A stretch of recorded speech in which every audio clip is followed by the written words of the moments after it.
बिस्मिल्लाहिर्रहमानिर्रहीम। अस्सलाम वालेकुम डियर स्टूडेंट्स, उम्मीद करती हूँ आप सब खैरियत से होंगे। किंगवे ग्रुप ऑफ स्कूल्स की तरफ से हम आपको ऑनलाइन लेक्चर्स भेज रहे हैं, जिसमें हमने जमात शिशम की जोग्राफिया को शुरू किया है। इसमें हम कर रहे हैं बाब नंबर 3, जो कि मेरे पास है ज़मीन इंसान का घर, जिसमें हमने ज़मीन के हालात के बारे में पढ़ा है। इसमें हम कर रहे हैं मुख्तसर सवालात और उनके जवाबात। आज का हमारा सवाल है जंगलात के फ़ायदे हमने तहरीर करने हैं।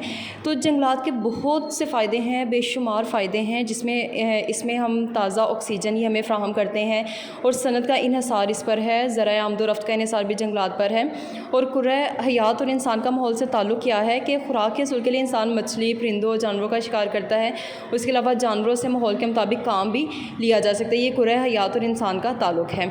जैसे अभी आप तस्वीर में देख सकते हैं, यहाँ पे ये आप देख सकते हैं फर्नीचर पड़ा है। उसके अलावा पेपर इससे बनता है, वर्क इससे बनता है, जानदार यहाँ पे रहते हैं। तो ये बहुत से जंगलात के फ़ायदे हैं।